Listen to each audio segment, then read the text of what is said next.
Hi guys, and thanks for tuning in. Indeed, tuning the SpeedyBee B35 will be the topic of today's video, which is the third part of the SpeedyBee B35 series. Link of the playlist at the end of this tutorial. In this video, I will be taking you in the step-by-step tuning method I use to tune all my drones without using the black box data. Therefore, with no further ado, let's begin.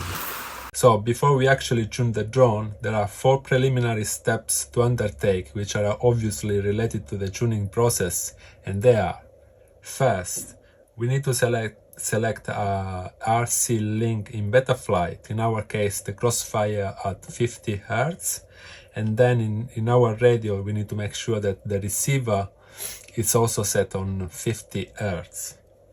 Second, we need to enable the BiDirectional DSHOT in the Motors tab. If you have a BL Heli 32 ESC, it comes straight with the BiDirectional DSHOT enabled. But if you have a BL Heli S ESC, to have the BiDirectional DSHOT enabled, we need to flash the Bluejay firmware, which is our case. Third, we need to disable the ADC filter in our radio. This will help to reduce latency. And fourth, we need to readjust the rate profile settings to a linear line. In the second part of this series, we adjust the rate profile for a cinematic flight. However, during the tuning process, it's best to have a linear rate profile for a better control of the drone during the tuning. Once the tuning then is done, we will set the rate profile back to the cinematic one. Okay, to set the RC preset in Betaflight, we need to go to the presets tab, and since we have installed the crossfire receiver on our drone, we need to select the TBS crossfire 50 Hz. So click on this one, and we need to review the list of options. So we go with cinematic. And then, since we have already done this one in the previous video where we set up the drone on Betaflight, I'm not gonna go ahead, but what you need to do is to click on pick and then save and reboot. And this one is done. Now we are gonna set our receiver on 50 Hz. So we need to have the drone powered up via USB as well. It's fine as long as the receiver is on. And we click on the sys button. We open the TBS agent light. Select the XF Nano RX. Click on General. And under the voice RF profile, we're gonna select 50 Hz, and that's done.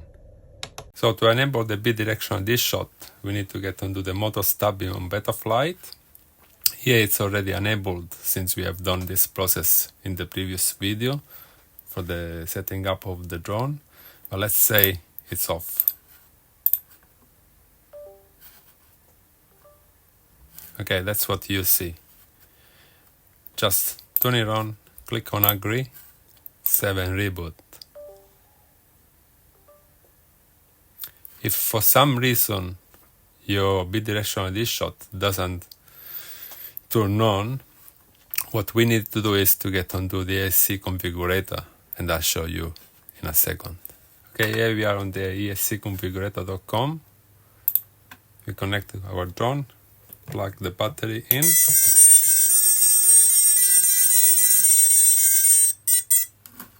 Click on read settings. You might have a different layout since this ESC has been already flashed with the Bluejay firmware, but pretty much the same thing anyway. So click on flash all ESC or wherever there is written to flash the ESCs, and over here you might have this layout BLLES. So click and choose Bluejay, then load the firmware, flash. Done. And then go back into the Betaflight, motor stop, enable the BiDirectional DSHOT, save and reboot, and you are good to go. Okay, here we are on our radio. I'm using a Radio Master box with the TBS module at the back. So to disable the ADC filter, we will press on our system button, go ahead until we reach the hardware tab, which is here. Scroll down,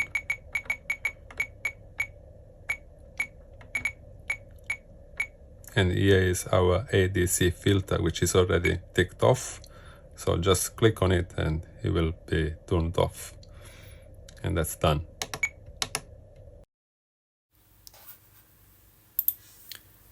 Three, two, one, go.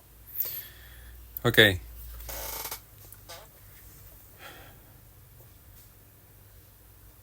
Now we are gonna readjust the rate profile settings. So we're going to Betaflight, PID tuning tab, and rate profile settings. And we're gonna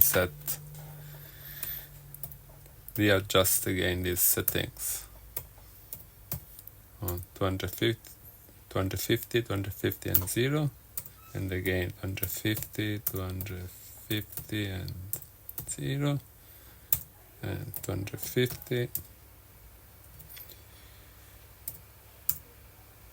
250 and 0. So this way we have a straight line, easy to work while tuning the drone. Click on save. Okay, now we are ready to actually tune the drone. Let's go. Okay, the first step of the actual tuning is to go into the PID tuning tab, filtering settings section, and turn the gyro low pass one off.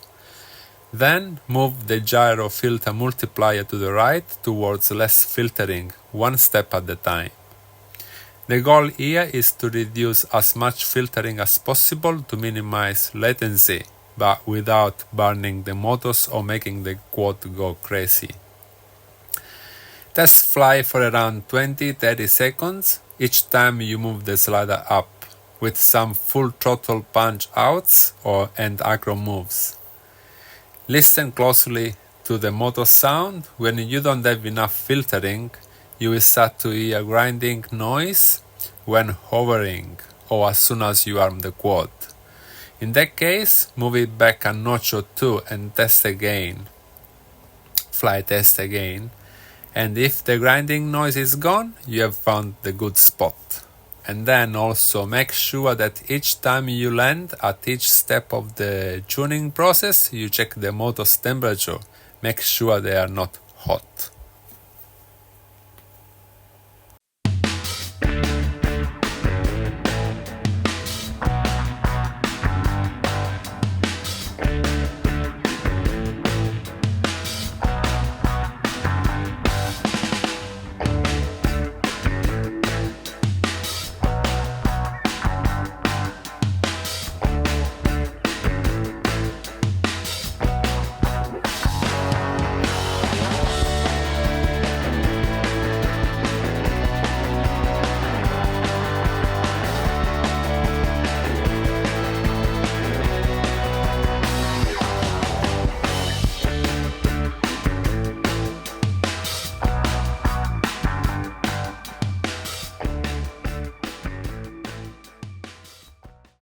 So then the next step is to tune the PID.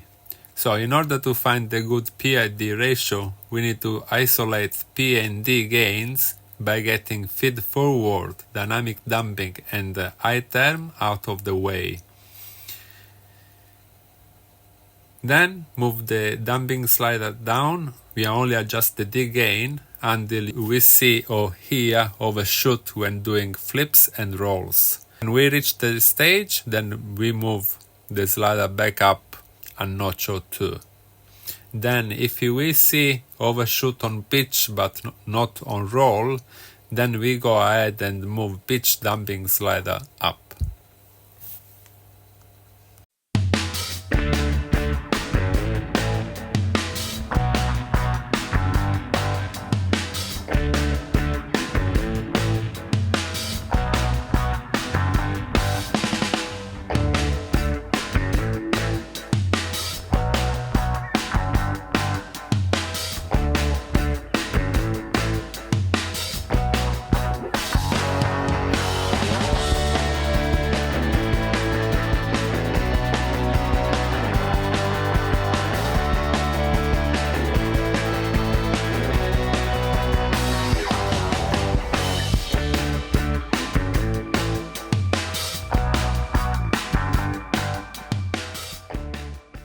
So then the next part of the tuning process is to maximize the PID gains. To do this, we simply need to move up the massa multiplier slider one click at a time. It increases all gains while keeping the ratio between them. This adjustment should make our code react faster and feel more locked in. Test flight, and if the motors are hot or if they make grinding noise, back up a notch or two and you are good to go to the next step.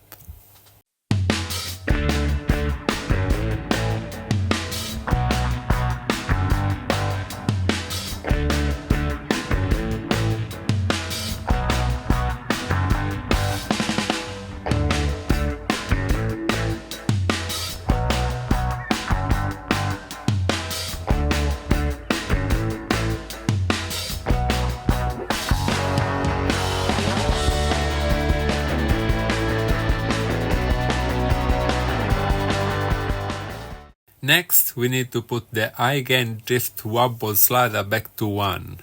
The value at 1 should be fine, but if you want to play with it, just do it as long as you don't feel any drift and not getting any wobbles when performing horizontal descents.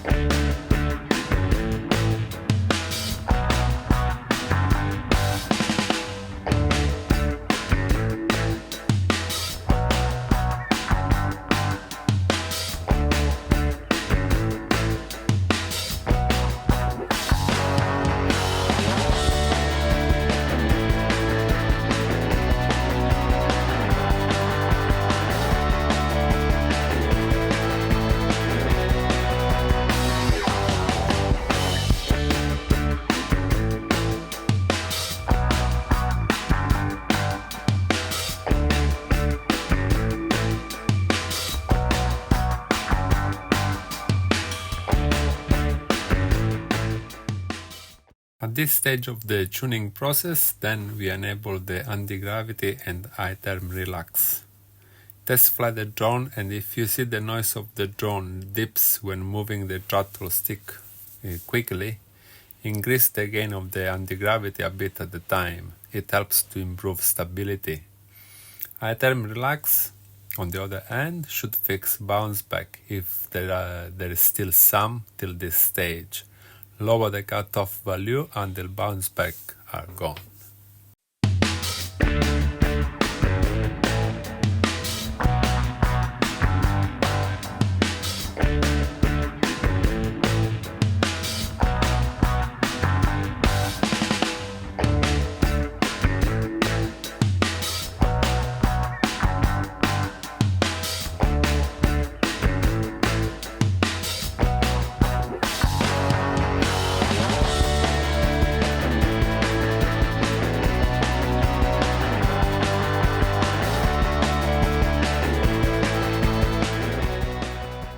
We now start tuning the feed-forward stick response. Feed-forward can make the quad react faster and feel more responsive. Just keep increasing it until you like it and not getting any bounce back. We start from a value of 0.6 and then we go up and fly testing at each step.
At this next step, we move the dynamic damping slider back to 1 and we flight test the drone for around 20 seconds. When we land, we need to check the motor's temperature.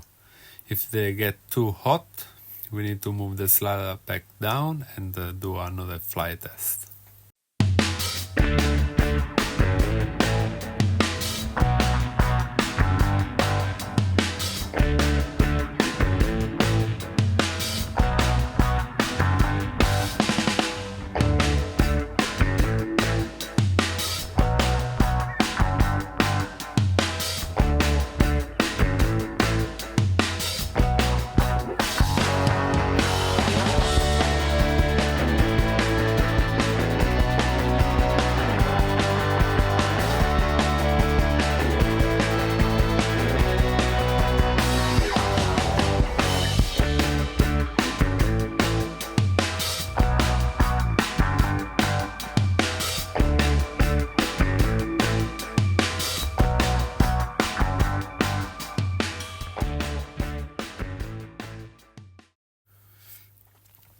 We have now got to the last step.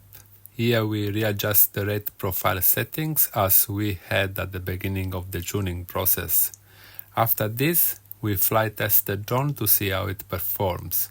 At this stage, we should see the drone flying better than the Betaflight stock tuning.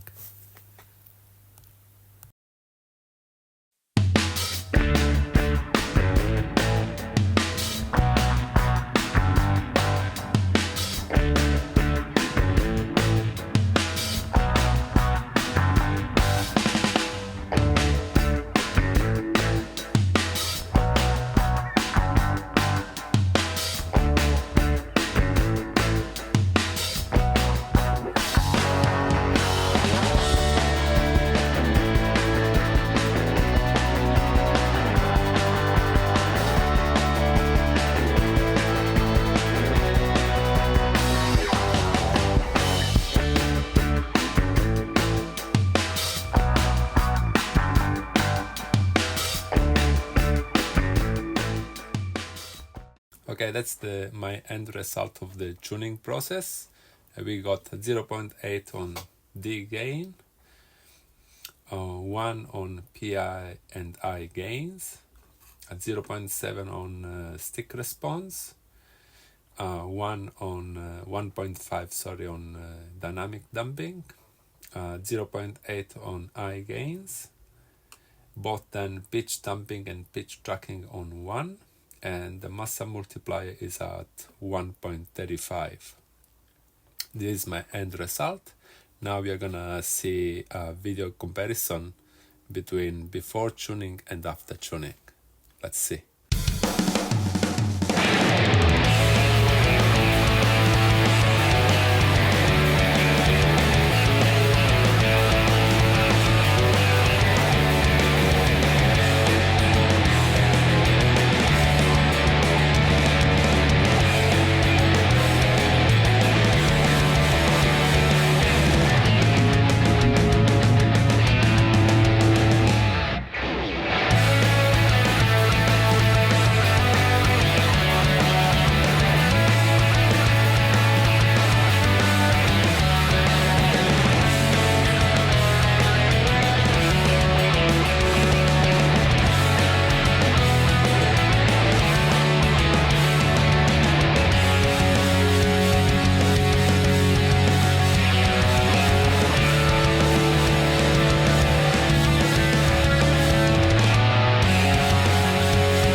we have reached the end.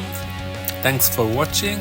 If the video has been helpful and you enjoyed it, please hit the like button and subscribe if you are new to the channel. I leave the playlist of the SpeedyBee B35 here as an end screen if you haven't watched all parts. We will see at the next video in which we will test the GPS rescue on our SpeedyBee B35. Stay tuned and see you soon.